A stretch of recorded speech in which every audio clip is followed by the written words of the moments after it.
लड़की ने अपने बॉयफ्रेंड की तरफ पेट करके सेक्सी अंदाज में अपना जिस्म थोड़ा सा ऊपर उठाया और साथ ही एक दिलकश सी मुस्कुराहट भी फेंकी। लड़के ने जैसे ही ये मंजर देखा वो तो जैसे होश ही खो बैठा, फौरन हाथ बढ़ाया और मजे से फटाक करके उसकी कमर पे हाथ मार दिया। इन दोनों की शरारतें अगरचे इनके रिश्ते को मजीद करीब ला रही थी, लेकिन साथ ही दूसरे लोग जलन महसूस करने लगे, जो उस मोटे बंदे की घुरियों से अंदाजा लगा सकता है कि वो क्या सोच रहा है। थोड़ी देर बाद वो दोनों रेस्टोरेंट में दाखिल हुए और मोटा आदमी वेटर बन के सामने आ गया। दोनों अपनी मस्तियों में इतने गुम थे कि खतरे का अंदाजा ही ना कर सके। उनकी कॉफी में कुछ मिला दिया गया, लेकिन किसी ने ध्यान नहीं दिया। मोटे के चेहरे पर नफरत भरी नजरें थी, जैसे इन दोनों से पुरानी दुश्मनी हो।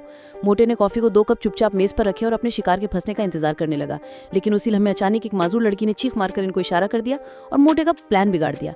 मोटे ने ही देखकर फौरन गन निकालकर बाहर आ गया। अचानक का ये मंजर बॉयफ्रेंड के लिए काफी हौलनाक था। उसे लगा कि शायद कोई गैंग है जो इन्हें लूटने आया है। उसने फौरन अपनी गन निकालकर मोटे पर तान दी। मोटा बज़ाहिर तो तेज और खतरनाक बनने की एक्टिंग कर रहा था, लेकिन अंदर से बुरी तरह घबरा चुका था। उसने आहिस्ता आहिस्ता अपनी गन नीचे रखी और एक लात मार के लड़के के पास फेंक दी। जैसे लड़के ने देखा कि अब मोटा खतरा नहीं रहा, वो फौरन गर्लफ्रेंड को लेकर वहां से निकल गया। लेकिन उन्हें ये नहीं मालूम था कि रेस्टोरेंट का मालिक ही सब कुछ देख चुका था और रेस्टोरेंट का मालिक वही बंदा था जो हाईवे पर मदद मांग रहा था, और वो भी कोई नेक बंदा नहीं था।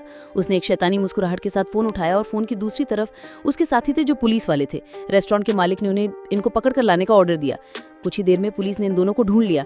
फिर क्या, गाड़ी घुमाई और स्पीकर पर इनसे रुकने को कहा। दोनों ने जैसे देखा कि पुलिस से बिना किसी शक के गाड़ी रोक दी, लड़की ने फिर से अपनी पुरानी चाल चलाई, सोचा अपने हुस्न से काम लेगी। लेकिन जैसे ही पुलिस वाला और उसकी बीवी गाड़ी से उतरे, एक ने फौरन गन निकाल ली। उसी लम्हे पुलिस वाले की बीवी ने लड़के की गर्दन पीछे से दबोची और जोर से गाड़ी से बाहर घसीट लिया। लड़की भागना चाहती थी, मगर तब तक पीछे से पुलिस वाले ने उस पर रस्सी लपेट दी। अब वो भी पकड़ी जा चुकी थी। उन्हें जबरदस्ती गाड़ी में घसीटा गया और वापस उसी होटल की तरफ ले जाया गया। जैसे ही वहां पहुंचे, उन्हें ऐसे बाहर फेंका गया जैसे कूड़े के थैले हों। बॉयफ्रेंड को सीधे एक गहरे सीमेंट के गड्ढे में फेंक दिया गया, जहां पहले से कई मुर्दा लोगों की लाशें पड़ी थी और वो वहां से अकेले निकल भी नहीं सकता था। लेकिन लड़की के साथ मामला और भी बुरा था। मोटा उसे कमरे में ले गया और उसे एक मेज पर रखकर उसे गलत जगह छूने लगा। फिर मोटे ने उसे पिंजरे में कैद कर दिया।